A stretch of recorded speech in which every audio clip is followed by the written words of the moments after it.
pendant cette semaine-là, The Voice a éclaté. Tout à coup, j'avais des entrevues de partout. Je m'étais fait enlever les dents de sagesse la veille, OK? Fait que j'ai été comme... La veille de ta perfo? Ouais, j'ai été comme droguée pendant 2 jours là, que j'étais dans le lit. Je recevais les demandes. Première page du Journal de Montréal. Moi, je suis dans le lit. « Oh, c'est donc bien le fun, c'est donc bien le fun! » En plus de ça, il y avait mon ex-copain. Bon, ça allait pas bien cette semaine-là. Fait que moi, j'étais peinée pour une relation. Émotionnellement, t'étais pas sur ton X, là. Exactement. Fait qu'il se passait plein d'autres choses. Pendant 3 jours, j'ai pas pu dormir, j'ai pas pu manger. Ça a été vraiment intense, tu sais. Fait que parfois, c'est juste les petits moments, juste un petit concert privé qui peut te faire en sorte que tu es totalement épanoui. Pas juste les gros badangs, tu sais.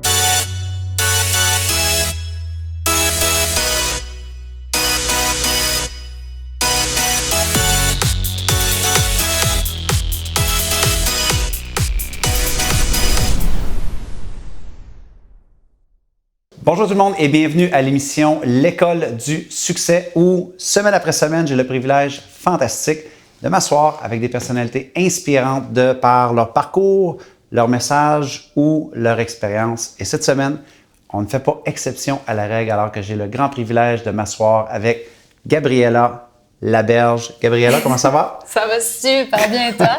Ça va bien. Je suis tellement content parce que là, on a appris qu'on s'est déjà rencontrés. On s'est vus dans 2 pays différents. 2 pays différents. Ouais. On peut dire maintenant qu'on est international. Oh oui, ensemble, c'est incroyable. Ça, c'est sûr. Ça, c'est une similitude que l'on a. Et l'autre chose, souliers paillettes.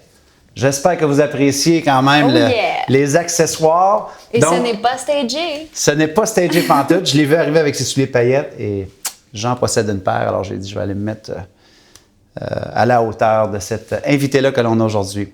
Alors, écoutez, pour les gens qui te connaissent pas, Gabriela, moi, j'assume. J'ai l'impression que tout le monde te connaît. J'imagine quand que... Mais là... Non, mais dans le sens, c'est... C'est sûr qu'après Bruno Pelletier, Marie-Lou, puis tout... Non, mais permets-moi de mettre... inconnue, là. Non, mais permets-moi de mettre les choses en contexte, OK? Donc, chanteuse, OK? Ouais. Compositeur.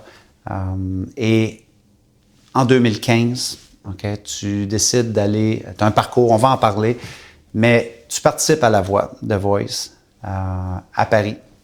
The Voice. The Voice. The Voice. Et en janvier, lorsque ça va en ondes, ton audition à l'aveuglette, OK, où est-ce que tu joues de scientist, les 4 juges se retournent. Après une performance, j'ai l'impression que tu as mis ton cœur sur cette scène-là, littéralement. Et les 4 juges se retournent et dans la vidéo YouTube qui a fait un peu plus de 200 millions de vues, tu t'écroules littéralement, tu pleures. À ce moment-là, qu'est-ce qui te traverse l'esprit? Parce qu'on te voit, c'est tellement pur, c'est tellement vrai. Qu'est-ce qui te traverse l'esprit à ce moment-là? Bien, justement, quand tu évoques le pur et le vrai, je suis allée de façon tellement innocente. On dirait que pendant 5 ans, bien plus, j'ai travaillé en musique depuis que j'ai 6 ans, je joue du violon, mais pendant 5 ans, là, je faisais ça à temps plein. Puis, à ce moment-là, je me suis sentie rassurée de ne pas être dans mon pays natal, en fait. Je me suis dit, personne ne me connaît, on s'en fout. J'avais l'impression de juste être avec des inconnus. Je me suis dit, tu sais, si jamais ça foire ou peu importe, ça va rester ailleurs. C'est drôle, hein? Parce que on dirait que quand tu es avec des gens que tu connais ou des amis ou, tu sais, ta ville qui te regarde, c'est un petit peu plus stressant. Fait que je suis allée vraiment avec légèreté. Évidemment, je me rappelle pas vraiment du 2 minutes qui s'est passé parce que ça s'est passé super vite, mais tu sais, c'est vraiment, je réalisais pas l'impact que ça aurait. Puis, tu sais, à ce jour, c'est l'audition la plus regardée de The Voice France, probablement parce que j'avais aucune attente. Puis, c'est fou parce que on en a tellement des attentes dans la vie. Puis c'est pendant les 2 minutes que t'en as pas du tout que ça fait badang.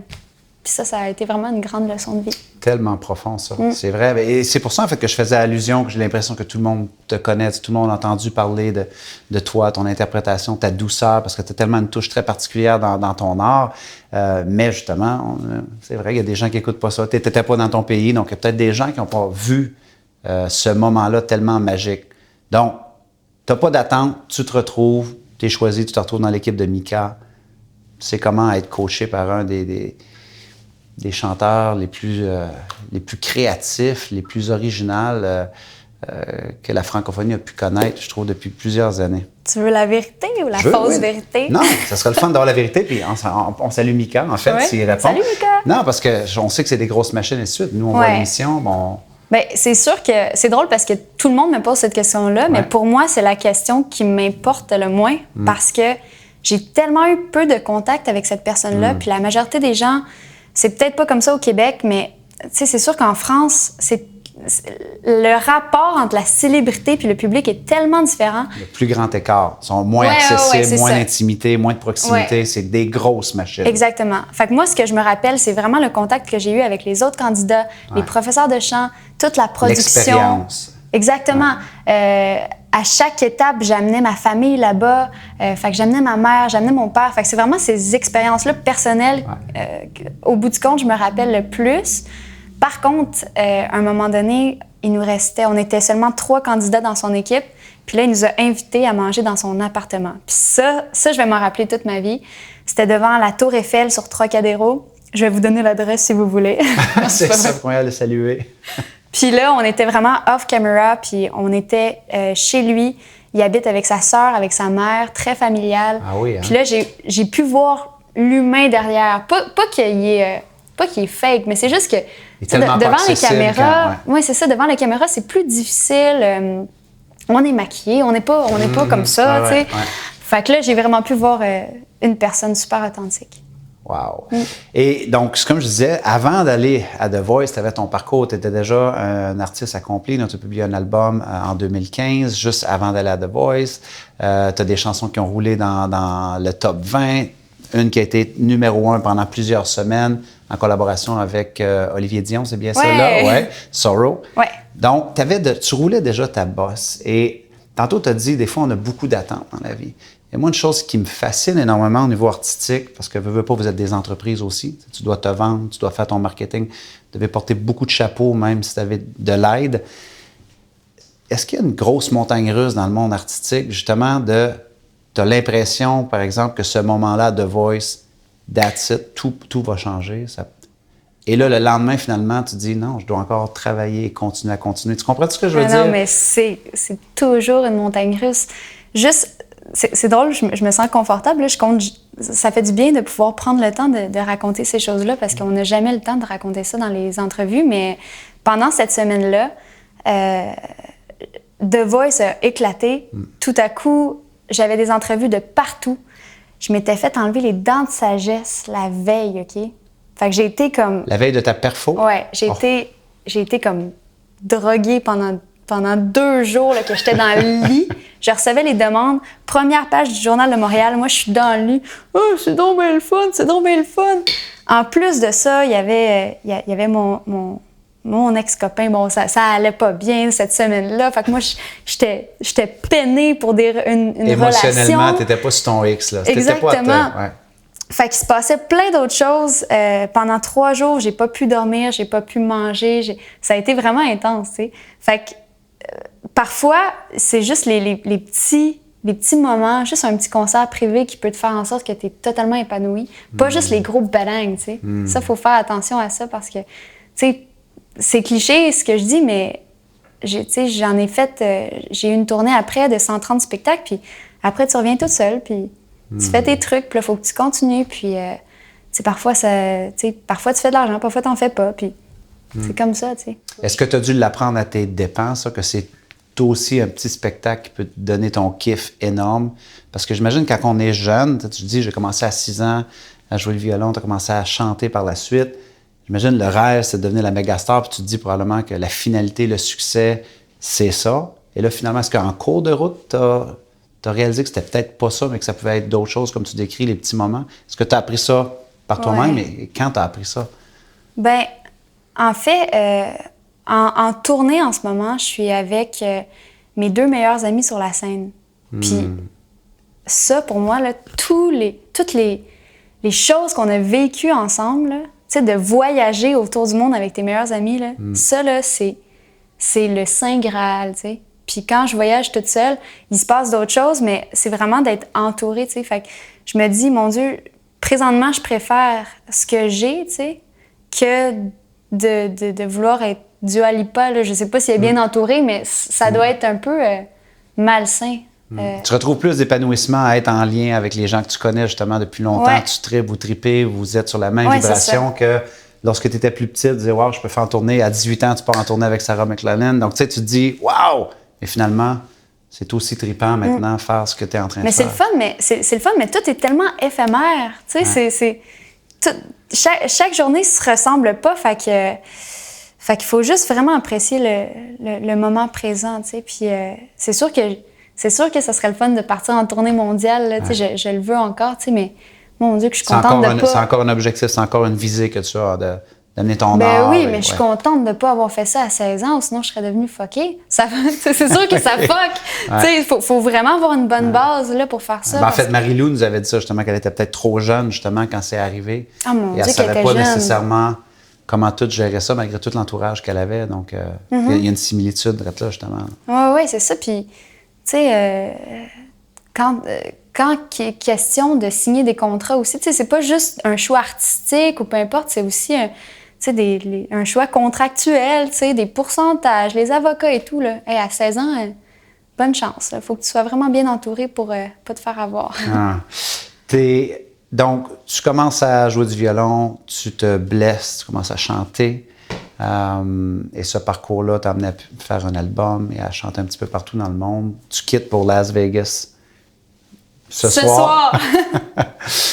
Oui. On entend souvent dans le monde du show business dire des histoires de guerre, tu sais, le pire spectacle, la pire audience. Est-ce que toi, ça t'est arrivé de te retrouver devant une audience et que tu dis comme c'était pas... Et même pas. Jamais arrivé, hein? J'ai été tellement chanceuse. Là. Wow! J'ai été chanceuse parce que quand je sens que les gens sont pas attentifs, soit que je vais parler aux gens, ou soit à la fin, tu sais, je prends le temps de remercier tout le monde.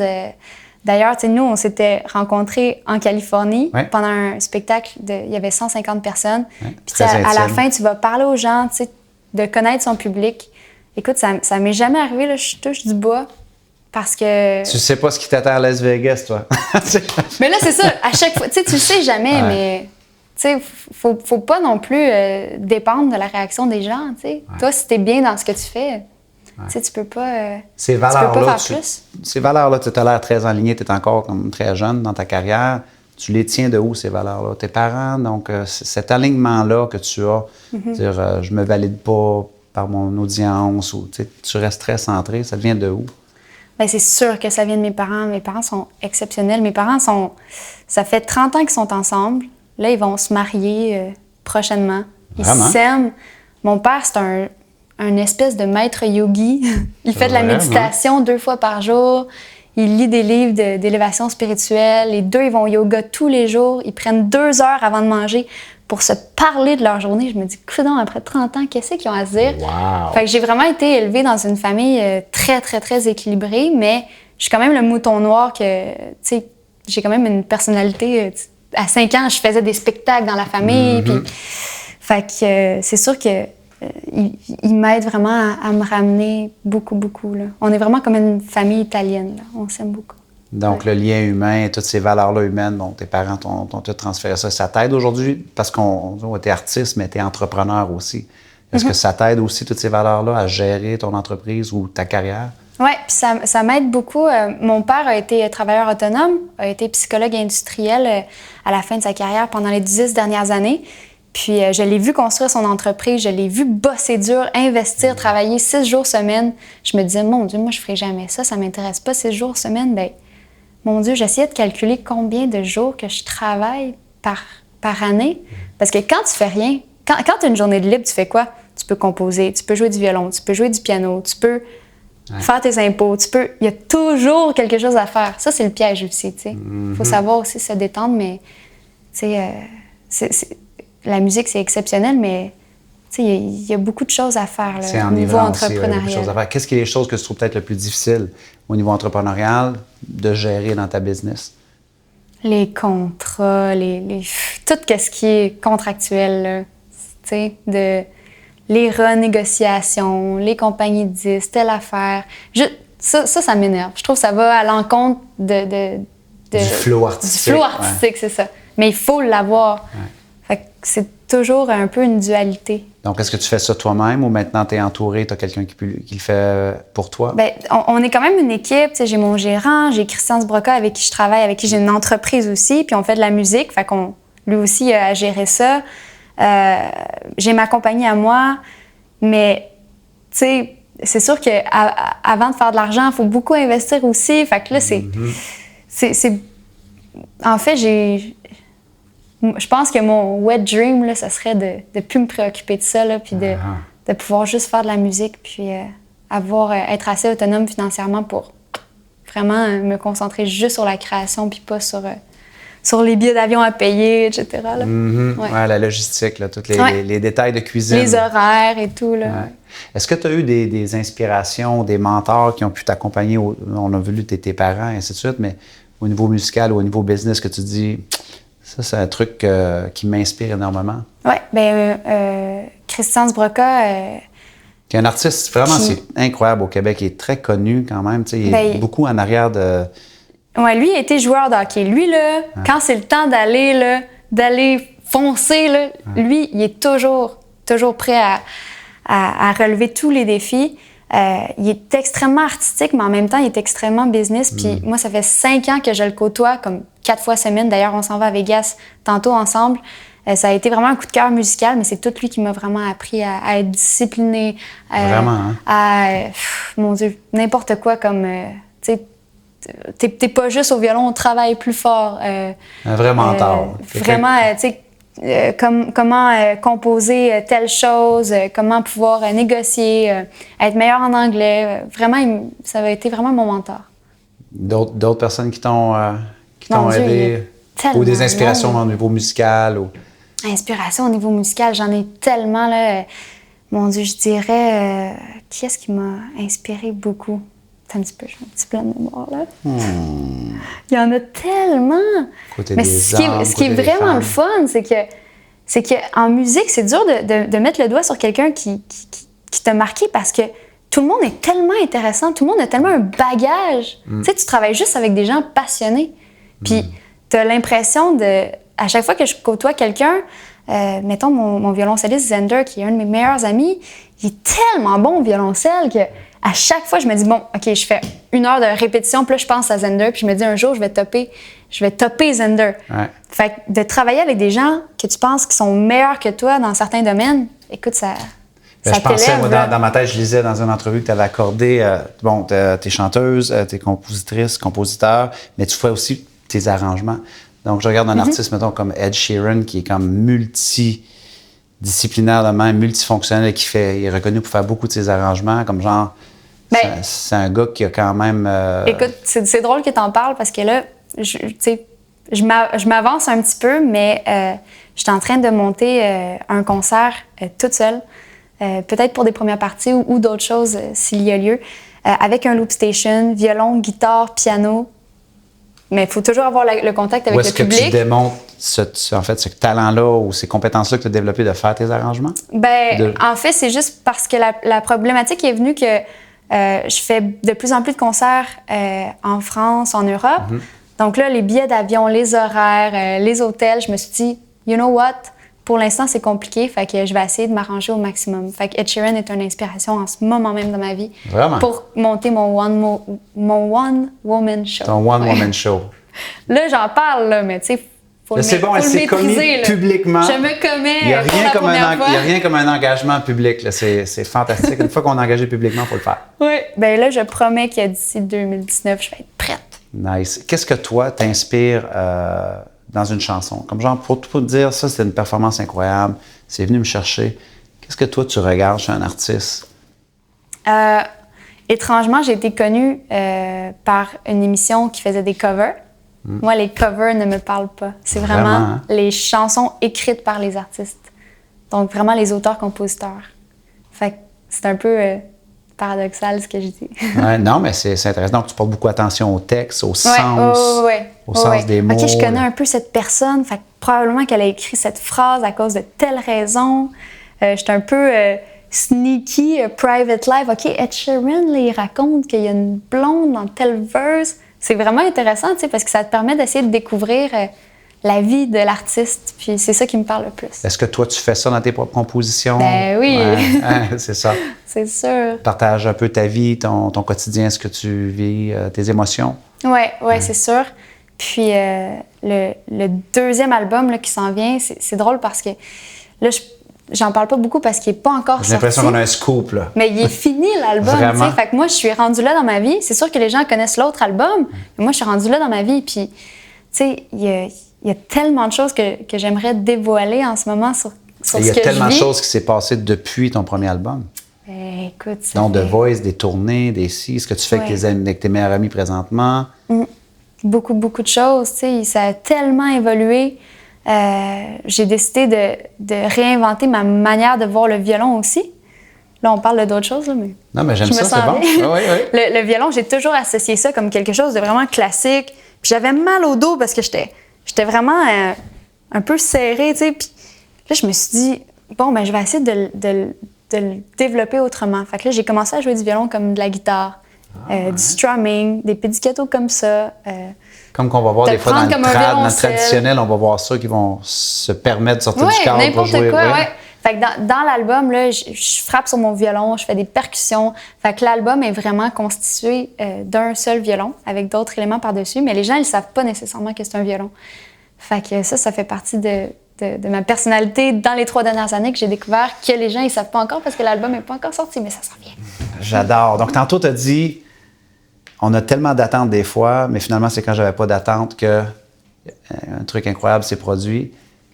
Comment qu'on fait pour se préparer à la sortie d'un album comme ça, qui est un bébé? Est-ce que tu approches ça avec philosophie, sagesse, ou tu as des attentes aussi? Comment tu gères ça? Parce que même pour les porteurs de projets, les entrepreneurs qui nous écoutent, on a l'impression qu'on est toujours à la course ou à une quête par rapport à des attentes. Et évidemment, quand il y a des attentes, il peut y avoir des déceptions, comme il peut y avoir des belles surprises. Donc, ce bébé-là qui s'en vient, tu l'appréhendes comment? Bien là, je pense que je vais le répéter. Là. Je sais que les gens, ils le savent, mais je vais le répéter à quel point c'est tellement prenant là, dans la vie d'un artiste, là, surtout qui compose. Là, t'sais. Moi, je suis partie intégrante. Là, je suis là dans les sessions de mix, d'enregistrement, les paroles. Je suis là du début à la fin.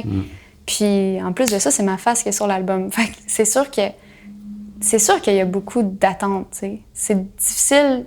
Ça serait mentir de me dire que j'ai pas d'attente, que je laisse ça, que tout est cool. Tu sais, mais...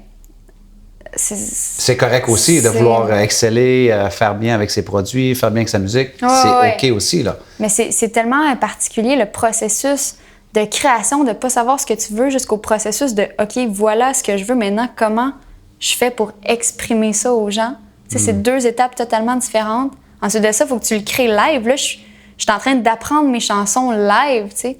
Fait que c'est tellement de moments de vie intenses.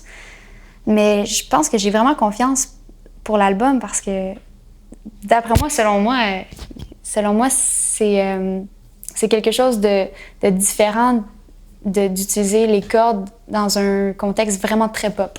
Tellement, certainement. Puis, je suis contente de l'exploiter. Puis j'ai vraiment pris... Il y a des montées de cordes un peu à la Beatles, mais dans un contexte ultra moderne. Puis je me suis tellement amusée à faire ça que je me suis dit, gars, au moins je me serais amusée si jamais c'était un flop, tu sais. Non, ben, c'est important le plaisir pour toi dans toute cette démarche artistique-là, parce que tu disais tantôt, des fois, on est tellement sérieux, on est serré, donc tu le ferais pas si tu n'avais pas un plaisir fou à le faire, j'imagine. Oui, mais tu sais, c'est pas toujours un plaisir, là. Tu sais, on a eu beaucoup de problèmes de communication un peu entre la France et le Québec, parce que j'ai autant une équipe française qu'au Québec. Ah oui? Parfois, pour la production de ce disque-là? Oui. Okay. Fait que, tu sais comment c'est. C'est c'est la même langue, mais tellement une culture différente que parfois, juste de dire quelque chose, l'autre l'interprète différemment. Donc ça a été vraiment un gros défi de vie. Quand même intéressant, mais quand même un processus ardu là, pour cet album-là. Comment est-ce que tu gères... souvent, on parlait dans des artistes qui ont quand même une certaine insécurité ou quand ils ont leur propre déception. Ça t'arrive, toi, d'être déçu de toi-même, quoi que ce soit? Comment est-ce que toi, tu te ramènes ou tu te recalibres ou que tu te remets sur ton ex? Tu as tellement l'air passionné, tu as tellement l'air à vibrer. Ça t'arrive-tu, Gabriella, toi, de moins vibrer? Puis ces journées-là, qu'est-ce que toi, tu fais pour te ramener? Qu'est-ce que je fais? Je vais au yoga. Je vais dans la montagne, je vais faire du camping. Ce que j'ai découvert, puis j'ai fait 2 fois cette année, c'est l'ermitage, que je conseille à tout le monde. Donc, il y a des ermitages que tu t'en vas sur Internet. Là, moi, je m'en vais à l'ermitage Warden. Donc, c'est dans la forêt. Il y a 6 mini-cabanes, vraiment petits, juste pour un feu de foyer, un lit, puis une place où écrire. Pas d'électricité, pas de réseau. Puis, on te met là 4 jours, puis bonne chance. Reconnecte-toi avec toi-même. Retourner aux sources. Rien. Puis les 2 fois que je l'ai faite cette année, ça a fait... Puis on dirait que tout a reparti du bon pied. Fait que, tu sais, un moment donc, donné... se déconnecter, prendre soin de toi, donc le yoga. Oui, parce que t'es toujours... Tu sais, on est toujours avec quelqu'un, on est toujours en train de parler. Ah oui, ça va bien. Ouais. Mais au bout du compte, comment qu'on se sent? Puis ça, je pense que quand t'es toujours en connexion avec tes sensations, tes sentiments intérieurs, ben peu importe, tu vas toujours aller bien. Tu vas toujours t'en sortir. J'aimerais parler un peu de ta relation avec tes fans. Donc, aujourd'hui, avec l'ère des réseaux sociaux, ainsi de suite, on a l'impression, justement, tu viens de parler de l'importance de déconnecter.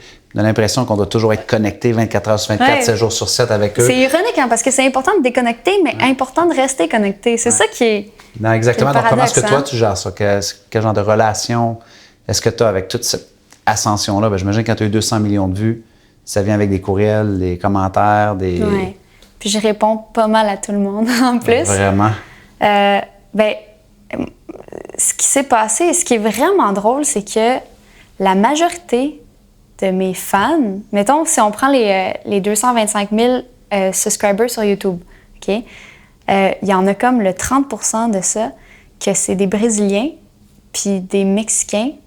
Fait que, mettons, j'ai comme 9 000 Canadiens, mais j'en ai 55 000 qui sont du Brésil puis 30 000 qui sont du Mexique. Très drôle. Fait que la majorité des courriels que je reçois sont soit en portugais ou soit en espagnol. C'est drôle, hein? Mais je fais des concerts ici, tu sais, j'en ai jamais fait là, mais là, on est en train de préparer ça. Fait que ça me fait vraiment plaisir parce que ça me permet de pratiquer un peu mon espagnol ou le portugais, je parle pas très bien. Mais c'est assez fascinant. C'est sûr qu'il y a une partie de moi qui a vraiment envie de répondre à tout le monde parce que je me dis, mon Dieu, tu sais, t'habites en Argentine puis tu prends le temps de m'écrire un long message gros de même, là, c'est sûr que je peux prendre un 2 secondes pour t'écrire un petit thank you, là, tu sais. Fait que j'essaie vraiment d'entretenir ça du mieux que je peux, tu sais. Mais je me fais des blocs, là, tu sais, faut pas toujours être sur son téléphone. Ouais, là, ça, c'est important, j'aime ça, c'est un très bon conseil, là, justement. C'est important d'être toujours connecté, mais si tu le fais en bloc, faut pas avoir de notification. Tu y vas quand tu y vas, puis là... Non, tu deviens un esclave constamment. Moi, je me garde un 30 minutes par jour, mettons, pour réseaux sociaux. Excellent. Est-ce que tu t'es fait une tête avec tout le phénomène des haters ou les guerriers du clavier que j'appelle, là, donc des gens où ça t'a jamais vraiment affecté, où tu comprends que c'est des commentaires gratuits? Il y en a eu au début avec The Voice. Ah oui, mais tu sais, il n'y en a pas vraiment en ce moment parce que, bon, je pense pas que je dérange trop, là. Non, c'est ça. C'était tellement une ascension incroyable que là, les gens se sentaient interpellés de t'attaquer ou quoi que ce soit. Tu sais, c'est sûr, au début, il y a eu des violonistes qui ont dit du jour au lendemain, nous on travaille, on bosse fort et du jour au lendemain, cette fille devient millionnaire à cause d'une émission, elle fait 3 notes. Je me dis, mon Dieu, les gens ils savent tellement pas à quel point ça paye pas. Là. Premièrement, millionnaire, on pourrait-tu revenir sur cet élément-là? Puis là, je vais pas attendre. J'ai poursu l'argent, là. Encore. Je vais pas attendre d'avoir fini mon conservatoire de violon pour sortir de chez moi pour jouer, là, tu sais. Fait que, tu sais, ça, c'est sûr qu'il y a eu quelques commentaires, tu sais. Mais ça t'a jamais vraiment atteint. Tu t'es capable de prendre de la hauteur, de relativiser rapidement. Ouais. Hey, vraiment, ça ne m'atteint pas du tout. Là où ça m'atteint, c'est... c'est plus à l'intérieur de mon équipe parce que j'aime beaucoup, tu sais, je travaille avec mes amis, fait que de toujours vouloir être comme la meilleure, tu sais. Quand on me dit, mettons, Gab, t'as oublié d'amener telle affaire en show, mettons, t'as oublié d'amener ton violon. Ça m'est déjà arrivé. Vraiment? Là, ça me stresse, puis je me sens mal, puis j'essaie d'être meilleure. Très drôle. Une autre anecdote qui arrive en show, on dit toujours « the show must go on ». Une anecdote que, tu sais, quand on arrive sur scène, tout est parfait, ça chante, mais on n'a aucune idée qu'est-ce qui s'est passé 1 minute avant, 2 minutes avant, ou dans la journée même. As-tu une anecdote farfelue comme ça? J'en ai tellement. Avant le début d'un show, j'échappe mon violon. Mon violon, il se casse en 1000 miettes. Cassé. Ouais. Ou sinon, il y avait à Pentecôte en 2016 où j'étais tellement malade qu'on a dû prendre un entracte de 1h15 pour que je puisse dormir entre le show. C'est trop bon, Parce ça. que j'étais pas capable de me lever, mais je l'ai fait pareil, tu sais. Fait Et là, tu reviens sur scène 1 heure après. Mais tu sais, les gens sont tellement fins, là, les madames me disent Hein? bois de l'eau, ma belle, bois de l'eau. Tu sais, ça arrive, là. Mais ça, c'était. Ça, je me rappellerai beaucoup, là. On revient après l'entracte, je m'en vais dormir. C'est très bon, ça. Ouais. The show must go on. Si tu avais un message à donner à la petite fille de 6 ans qui rêve de devenir chanteuse que tu étais, tu regardes aujourd'hui le parcours que tu as fait, qu'est-ce que tu lui dirais à cette petite fille de 6 ans-là? Instinctivement, je dirais lâche les écrans, lis des livres. C'est important. Tu sais, je vois mon petit frère, je l'adore. Mon Dieu, il va m'haïr. Mon petit frère, tu sais, c'est un autre... C'est quoi son nom? Anto. Anto, Mon petit on frère. te salue, Anto. Anto, salut Anto, je t'aime. C'est juste que dans cette génération, ils sont tellement sur leur téléphone, puis je me disais, mon Dieu, mais il me semble à cet âge-là, moi, j'étais toujours en train de pratiquer. Tu sais, mais lui, il fait pas de musique, il fait d'autres choses, c'est correct, mais tu sais, vraiment, là, juste vous dire, là, moi, j'ai répété pendant 1 heure, 18 ans, là, pendant 18 ans, là, 1 heure par jour, tu sais. T'accumules les heures, ou plus, tu sais, mais minimum, tu sais. Fait que, tu sais, au début, t'as l'impression que tu progresses pas, mais après, c'est là que tu te rends compte que ça fait la différence. Fait que c'est vraiment la discipline, là. C'est important. C'est juste ça. Puis au bout du compte, même si, tu sais, après 18 ans, moi, c'est après 18 ans que je peux me dire, bon, j'ai maîtrisé mon instrument, mais, tu sais, c'est long, là, 18 ans, là, quand même, là. Ouais, c'est beaucoup de sacrifices, beaucoup d'engagement, beaucoup de Oui, c'est ça. De juste écrire chaque jour, bon, j'ai fait telle chose pour m'améliorer, comme ça, tu gardes la track, puis là, tu vois, waouh, OK, j'ai vraiment travaillé, j'ai pas perdu mon temps, tu sais. C'est quoi le succès pour toi? De respirer pleinement sans avoir de regrets, de juste d'être tellement... d'être en parfaite relation avec ce qu'on ressent. C'est rare. Je sais que c'est cliché, mais... Non, en fait, j'aime la clarté avec... Ouais. On dit, des gens souvent leur dire « Ah, je vais avoir plus de succès, c'est quoi tu veux? » Ils ne savent pas. Ouais. Toi, c'est très clair. C'est vraiment... Voici ce que ça me prend pour avoir du succès. Je veux pas élaborer dans les trucs ésotériques ou spirituels, mais lisez La conversation avec Dieu, L'alchimiste. Ah, l'alchimiste, mon rêve préféré. Ouais, Paulo Coelho. Puis la clé est là. Ouais. Ben, j'ai vraiment l'impression que tu es à la poursuite de ta légende personnelle. Oh! Pour utiliser un terme de l'alchimiste. Merci énormément, Gabriela, de t'être arrêtée avec nous. Qu'est-ce qu'on peut te souhaiter pour, évidemment, de ton album qui s'en vient? Beaucoup de succès avec cet album-là. Quoi d'autre qu'on peut te souhaiter dans ton parcours? D'avoir la discipline nécessaire pour devenir la one-woman show que je voudrais être d'ici quelques mois. D'ici quelques mois. En plus, là, j'ai hâte. Là, tu viens de créer des attentes chez moi maintenant. My God, il va falloir que je gère ça. Merci beaucoup de t'être arrêté à l'École du succès. J'ai vraiment apprécié ta générosité, tes propos. Beaucoup. Tu nous as partagé beaucoup de choses. Merci beaucoup. Les gens qui veulent te suivre, qui ne sont pas encore sur tes réseaux, sur tes plateformes de prédilection sont lesquelles? Instagram. Instagram? Oui, Gabriela.mu sur Instagram. Ça, c'est la partie poche, hein, mais tu sais, la partie comme nécessaire. Oui, mais j'aime ça parce que les gens, c'est ça qu'ils ne savent pas. Donc, il y a plein de gens. J'ai ma chaîne YouTube sur juste marqué Gabriela sur YouTube. On me trouve assez facilement. Ou sinon, mon site internet, gabriela.mu, comme musique. Puis là, il y a toutes les dates. Nice. Puis les réseaux sociaux vont tout être là. Merci beaucoup. Merci. Alors, j'espère que vous avez retrouvé autant de valeur que moi, j'en ai retrouvé dans cette conversation-là, très humaine, très terre-à-terre, très connectée, très groundée, que moi, j'ai pu en retrouver. Je suis curieux de voir laquelle des parties de l'entrevue ou de ce que Gabriela a partagé vous a peut-être le plus interpellé dans son parcours. Laissez un commentaire dessous. Ça va me faire plaisir de vous lire et de vous répondre. Personnellement, je suis un peu comme toi, obsédé. Je réponds aux gens qui nous écrivent. C'est bon, ça. Alors, tant qu'à moi... aller t'écrire ce soir pour tu vas me tester, hein? Alors, tant qu'à moi, il me reste seulement à vous dire à la semaine prochaine pour une autre émission de l'École du succès. Alors, c'était Martin Latulippe qui vous dit au revoir tout le monde.